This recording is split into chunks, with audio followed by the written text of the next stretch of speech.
끝나지 않는 미국의 관세 전쟁으로 인해서 여전히 시장의 공포감은 형성되고 있는 상황입니다. 과연 지금 현재 시장은 바닥이 맞는 것인지, 앞으로 시장은 더 떨어질 가능성이 있는 것인지, 오늘 저와 함께 영상을 통해서 알아보는 시간 가져보겠습니다.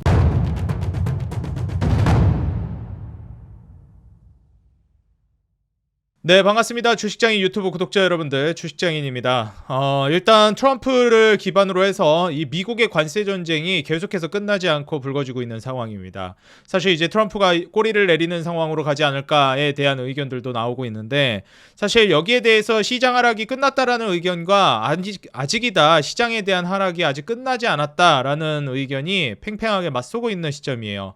근데 이제 최근 제가 이 시장 흐름을 좀 살펴보건데, 시장 하락이 끝났다, 이제 사실상 거의 바닥을 잡았다라는 의견이 꽤 많이 보입니다. 근데 제가 이전부터 말씀을 드렸듯이 아직은 시장 하락이 끝났다라고 판단하기에는 조금 이르다라는 생각을 합니다. 그렇기에 제가 현금을 본격적으로 투입해야 된다라고 말씀을 드렸지만, 그 시기에 대해서는 5월 미국의 이제 기준금리 결정을 좀 확인하고 결정을 해야 된다라고 좀 말씀을 드렸어요.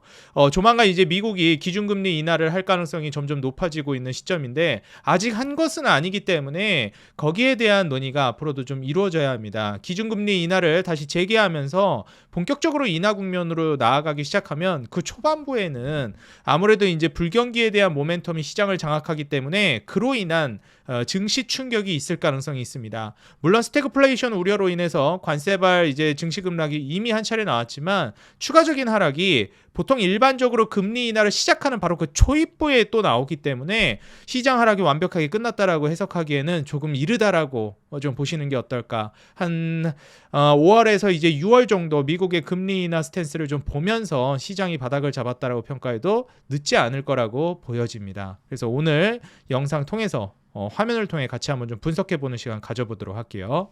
사실상 이제 시장이 경기가 안 좋아질 것이다라는 지표가 나올 때마다 금리 인하 가능성이 올라가면서 호재 뉴스로서 이제 인식을 하는 경우가 있습니다. 그러면서 사실 거기에서 기회를 보는 경우도 꽤나 많죠.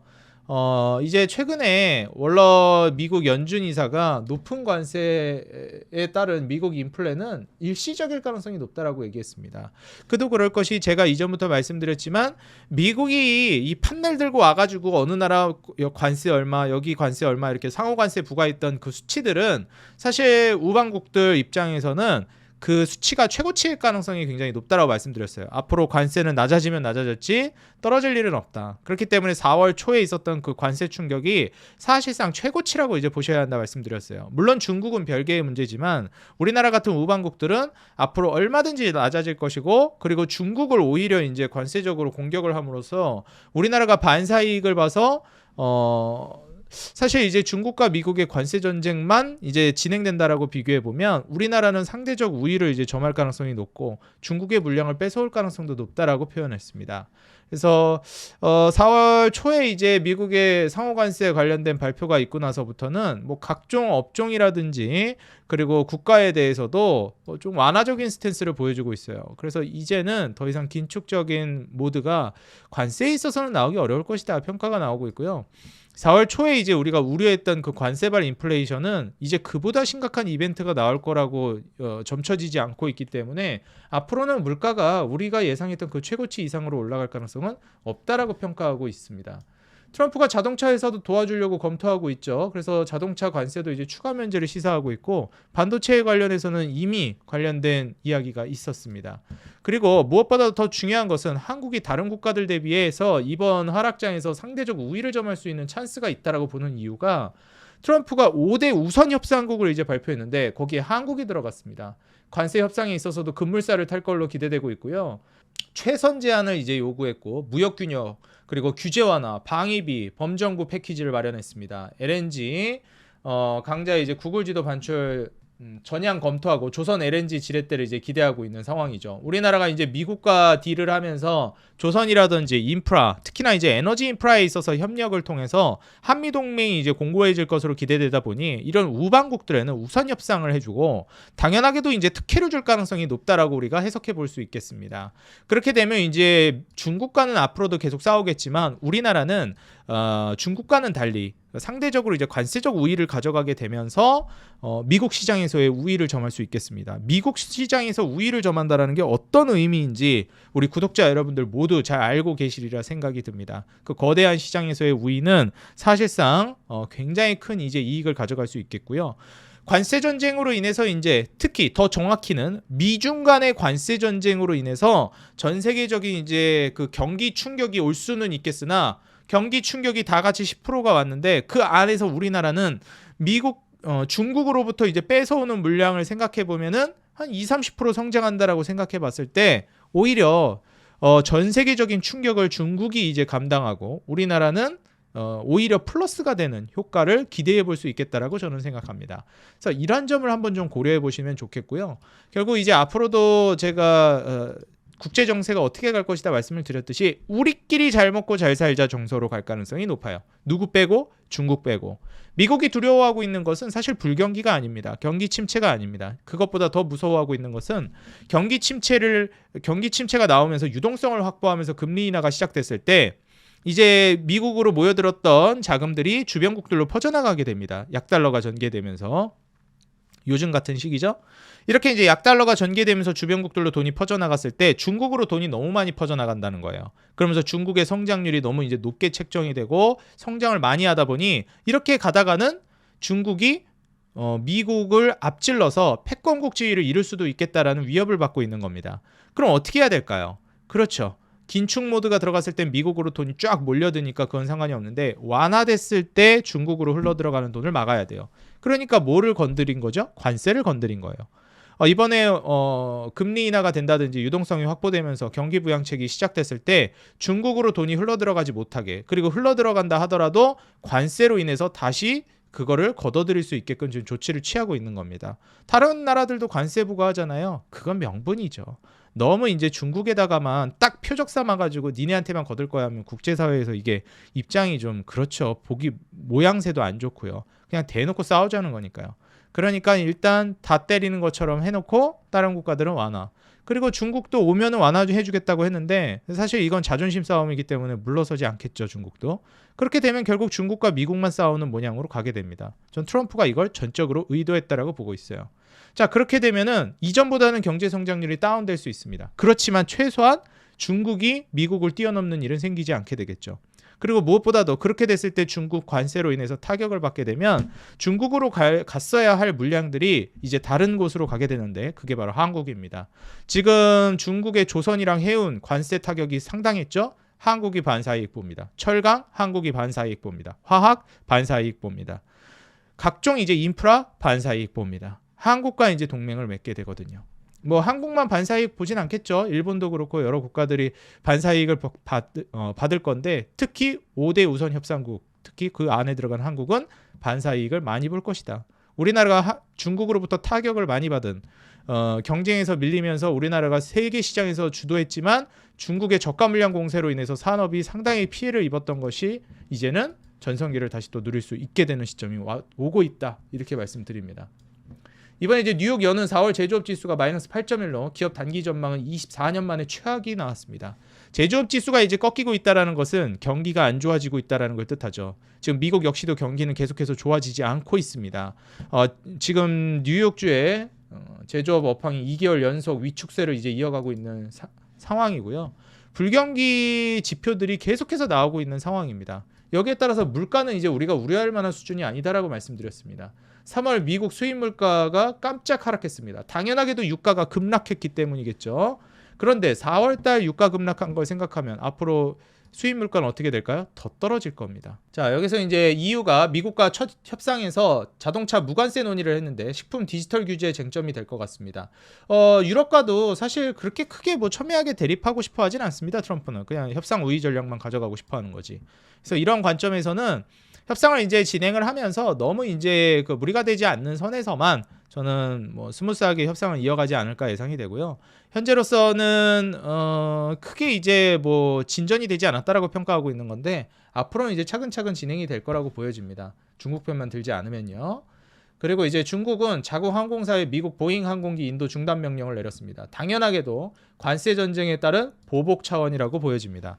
자, 그렇게 되면 이제 관세 관련한 이제 보복의 차원으로서 항공 관련된 이제 이슈도 있었는데 미국과 이제 중국의 관세 전쟁은 앞으로도 계속될 거로 보여집니다. 왜냐하면 중국의 성장률을 막아야 되거든요. 그 중국 입장에서는 그걸 또 원하지 않을 것이고 싸울 수밖에 없는 구조가 돼버린 겁니다. 근데 저는 이 싸움이 한국에 매우 이로울 거라고 보고 있어요. 왜냐하면 중국으로 가고 있던 물량을 미국이 뺏어서 우리나라한테 줄 거거든요. 트럼프가 공은 중국 코트에 있다. 중국에게 우리 돈 가지려면 우리랑 협상해야 된다 얘기했습니다. 중국이 계속해서 이렇게 미국과 이제 견제를 하고 있고 첨예한 대립 양상을 가져가게 되면 우리나라는 그 안에서 계속해서 이득을 볼 겁니다. 더 싸워라, 더 싸워라. 저는 속으로 응원하고 있어요. 한국 증시가 상대적인 매력도가 더 올라갈 거라고 보거든요. 중화권 증시랑 비교했을 때. 협상 나선 나라 지칭에서 중국 훨씬 크지만 다른 나라와 차이 없다. 백악관은 이제 자동차 관세 관련 추가 조치 질문에도 트럼프 포인트는 협상 유연성이 있다. 사실 이제 중국이 수그리지 않으면 그리고 협상 관련해 가지고 나서지 않으면 테이블로 오지 않으면은 뭐 관세는 이어가겠다라는 거죠. 그래서 이 농산물 관련해서도 지금 대립이 있다 보니까 트럼프가 중국의 미국 농산물 보복 관세에 버텨라, 농민 보호해주겠다 이렇게 이제 얘기했습니다. 그리고 일기 정부 때도 이거 관련된 얘기를 하면서 결국 이제 중국은 우리와의 약속을 잘 지키지 않았다. 중국 뭐 보잉과의 큰 거래 어겼다라고 중국의 항공기 인수 거부 비판도 있습니다. 근데 이제 어찌 됐건 지금 현 시점에서 미국과 중국은 계속해서 싸움을 첨예하게 대립해 나가고 있는 상황이고 주변국들 특히 우방국들 같은 경우에는 유해 측면으로 갈 가능성이 높다는 겁니다. 결국 이제 관세라는 키워드로 인해서 우리가 물가가 많이 올라갈 것이라고도 우려했고 그 다음에 글로벌 경기 충격도 있을 것이라고 얘기했지만 사실 여기에 대해서 관세 충격을 받는 거는 중국이 가장 대표적인 나라가 될 것이고 다른 국가들은 그렇게 많이 타격을 받을 걸로 예상되지는 않습니다. 이란 같은 경우에도 지금 미국과 2차 핵 협상 장소는 이탈리아 아니 오만이다 얘기했는데 지금 미국과의 이제 핵 협상 같은 경우에도 꾸준히 이제 진행을 하고 있는 상황입니다. 잘 진행되고 있다라고 뭐 이란 쪽에서는 얘기하는데 지금 이런 시점에서 지정학적 리스크를 조금씩 좀 해소시켜 나가는 과정 안에 있다라고 좀 볼 수 있을 것 같아요. 중요한 것은 미국과 중국이 이렇게 계속해서 싸우는 와중에 불경기는 계속 심화되고 있다는 겁니다. 그러다 보니까 제프리스 쪽에서도 S&P 500 연말 목표치를 6,000에서 이제 5,300으로 하향 조정했습니다. 기존에 이제 6,000이었거든요. 근데 5,300으로 이제 하향 조정한 상황이고요. 전망치를 낮추고 있는 상황이라고 보시면 되겠습니다. 자, 미국 증시에 대한 전망치를 낮추고 있다라는 점 굉장히 시사하는 바가 크겠습니다. 미국 증시가 안 좋을 것으로 보고 있는 거죠. 자, 지금 현재 미국 증시뿐만 아니라 전반적으로 미국의 경기는 안 좋아질 것으로 평가받고 있습니다. 그 와중에 유가는 지속적으로 급락세를 보여줬죠. 보시는 바와 같이 22년 거의 뭐 130불까지도 이제 WTI 기준으로 올라갔었는데 쭉 떨어지다가 뭐 한 100불 아래로 떨어졌고요. 그리고 바닥권이 거의 65불 정도로 이제 평가를 받고 있었습니다. 근데 최근의 흐름은 어떤가요? 65불 정도로 이제 바닥이 형성되어 있던 유가가 그 아래로 이제 떨어지기 시작했다는 거예요. 이게 의미하는 바는 이제 전저점을 깨고 유가가 급락했다라는 거고요. 지금 보시는 바와 같이 트럼프가 1월 중순, 초중순에 이제 취임하고 난 이후로 유가는 정말 미친 듯한 폭락을 보여주고 있습니다. 장중에 뭐 한 55불까지도 떨어지고 이랬었죠. 근데 지금 현재 추이를 보시게 되면 어떤가요? 우리가 이제 1월 달 대비해서도 2월 달 이제 유가는 더 떨어졌는데 2월 달보다도 3월 달은 더 떨어졌고요. 좀 올라가는 듯 싶었는데 4월 달에 더 크게 폭락했죠. 자, 이런 점을 우리가 고려해 보면 어떻게 이제 해석을 해봐야 될까요? 맞습니다, 여러분들. 지금 현 시점에서는 유가는 앞으로도 계속 이제 떨어질 가능성도 있고 이미 지금 현 수준으로도 유가는 굉장히 크게 폭락했다는 거예요. 이런 상황에서 물가가 올라가기는 쉽지 않습니다. 뭐 그렇다고 해서 유가가 급락하고 나서 다시 반등하나요? 그렇지도 않고 있죠. 지금 급락한 유가 수준에서 유지가 되고 있습니다. 왜냐하면 불경기가 심해지니까 수요가 위축되고 수요가 위축되면 원유 수요도 떨어지거든요. 그러다 보니까 유가는 계속 떨어집니다. 심지어 트럼프가 이제 에너지 공급도 늘리겠다라고 했기 때문에 유가가 올라갈 가능성은 쉽지는 않을 것이다. 저는 이렇게 내다보고 있어요. 금 가격이 최근에도 이제 또다시 신고가를 쓰면서 계속해서 올라가고 있는 시점입니다. 지금 시장에 대한 불안감은 여전히 남아있다라고 보고 있고요. 그러다 보니까 시장에 대한 불안감 플러스 경기 위축에 대한 전망이 있다 보니 안전자산이 금 가격은 올라가고 있고 경기 위축이 진행되다 보니까 원유 수요는 줄고 수요가 줄다 보니 가격은 무너지고 있죠. 다시 말해서 시장을 지금 안 좋게 보고 있다는 것이고 그 다음에 그로 인해서 유가는 떨어지고 있다는 겁니다. 지금 불경기가 점점 더 시장에 강하게 자리를 잡고 있는 단계. 그로 인한 유가 하락. 그러다 보니까 자연스럽게 어떻게 되고 있는 거죠? 물가는 올라가기가 쉽지 않게 됐다라는 겁니다. 앞으로 물가는 더 떨어지게 될 겁니다. 이번에 발표된 물가 지표들도 CPI, PPI 모두 확 떨어지는 모습을 보여줬죠. 두고 보시죠. 이제 5월 달에 발표되는 지표들은 그보다도 훨씬 더 떨어지는 물가 상승률을 보여줄 겁니다. 지금 구리 가격 같은 경우에 올랐다 떨어졌다를 좀 반복하고 있는 상황이고요. 이렇다 할 만한 유의미한 상승까지는 나오지 않고 있습니다. 당연하게도 원자재 가격이 올라가지 않고 있고요. 최근에 이제 달러 인덱스가 크게 무너지면서 보통 이제 100선을 오랜 시간 동안 유지해 줬었는데 달러 인덱스가 이제 100선, 다시 말해서 전저점을 깨면서 무너지는 모습을 보면서 미국의 이제 달러 가치가 떨어지고 있다. 미국에 대한 신용이 떨어지고 있다. 이런 평가를 하는데 저는 그렇게까지 평가하지는 않습니다. 이제 앞으로 불경기가 이제 미국까지도 이제 확산이 되면서 점진적으로 무슨 일이 벌어지고 있느냐, 그냥 투자 시장 전반에 대해서 지금 위축이 이루어지고 있는 것이고, 그리고 더불어서 이제 앞으로는 금리 인하 스탠스이기 때문에 보통 고금리로 가게 되면은 강달러가 되면서 이제 달러 쪽으로 수요가 몰리고, 그 다음에 이제 불경기가 심화되면서 경기 부양책, 다시 말해서 연준의 기준금리 인하가 시작되면 그때부터 이제 달러 인덱스는 떨어지기 마련입니다. 뭐 무조건적으로 그렇다라고 할 수는 없겠지만 일반적으로 그렇죠. 그러면서 약달러 기조로 가면서 미국으로 모여들었던 돈이 주변국들로 확산됩니다. 방금 전에 앞서서 말씀드렸죠. 근데 이렇게 확산됐을 때 돈이 지금같이 약달러가 갔을 때 중국으로 흘러 들어가는 걸 미국은 우려하는 거예요. 그래서 지금 뭐 중국과 관세 전쟁을 하면서 미국에 대한 신뢰가 떨어져 가지고 달러가 약세됐다. 물론 그것도 맞는데요. 어차피 또 이제 그 불경기로 인해서 달러 인덱스가 떨어지나, 뭐 지금 중국이랑 이렇게 치고받고 싸우면서 이제 뭐 경기에 대한 불안감으로 떨어지나, 어차피 떨어질 거였습니다. 근데 떨어지는데 뭐 이 정도까지는 아니다라는 평가도 있겠죠. 근데 제 개인적인 생각을 말씀드리는 겁니다. 근데 어쨌든 이 사이클 상으로 이제 달러가 약세로 이제 가는 그 과정 안에서 중국으로 흘러 들어가는 걸 이제 방어하는 게 차라리 이제 낫겠다라고 보는 것이고, 이렇게 이제 달러가 약세를 보이는 과정 안에서 다른 국가로 이제 돈이 흘러 들어갈 가능성이 높은데, 그게 이제 과거엔 중국이었다면 이번에는 한국이 될 가능성이 좀 높다라고 봅니다. 그래서 조심스럽게 예상하건대 이번 이제 증시가 하락하고 나서 상승 사이클로 접어들 때는 한국이 미국 증시의 상승률을 이기는 시점이 올 것이다라고 저는 보고 있어요. 물론 장기적으로는 이제 미국의 성장세가 더 높겠지만 이번 사이클 상에서는 한 번 정도 한국이 미국을 뛰어넘는 순간도 올 것이다. 저는 이렇게 내다보고 있습니다. 그래서 지금의 시점을 저는 잘 이용해야 된다라고 보고 있고요. 중요한 것은 앞서서도 말씀드렸듯이 이렇게 불경기가 이제 심화되고 있고, 그 다음에 물가가 다시 안정되는 국면으로 가게 되면 연준의 금리 인하 명분이 모두 갖춰진 겁니다. 불경기 플러스 물가 안정, 그러면 금리 인하를 안 할 수 없습니다. 그리고 포커스가 원래는 관세로 인한 물가 상승에 포커스가 맞춰져 있었고, 연준의 포커스가 이제는 관세로 인한 물가 상승이 그렇게 심할 것 같지 않으니 포커스가 불경기로 넘어가기 시작했어요. 자, 그렇다면 이제 똑같습니다. 관세라는 건 달라진 게 없는데 불경기라는 모멘텀으로 지금 시선이 이동했다 뿐이에요. 왜냐하면 관세로 인해서 불경기도 심해지는 거니까요. 그럼 이렇게 이제 불경기로 넘어가게 됐을 때 시장은 연준이 이제 불경기 모멘텀으로 금리 인하를 시작할 때 불경기로 인한 이제 그 네거티브가 시장에 자리 잡으면서 급락을 할 가능성이 있습니다. 그래서 금리 인하가 재개될 때, 그리고 이제 본격화될 때 시장이 또 한 번 충격을 받아요. 그래서 물론 전저점을 깰 정도의 충격이 올 것이냐, 여기에 대해서는 솔직히 저도 잘 모르겠습니다. 근데 금리 인하가 시작되는 그 초반에 불경기가 얼마나 심각하길래 금리를 이렇게 내리는 거야? 라는 의견이 이제 시장에 팽배해지면서 한 번 더 낙폭이 떨어질 가능성이 있어요. 그래서 뭐 쌍바닥을 형성할지 아니면 더 큰 더블 딥을 형성하든지 아니면 이제 무너지든지 이걸 이제 좀 살펴봐야 되겠고요. 그렇기 때문에 제가 계속 강조드리고 있는 것이 지금 하락이 완전히 끝났다고 보아서는 안 된다. 현금을 여전히 보유하고 있어야 한다라고 저는 평가하고 있습니다.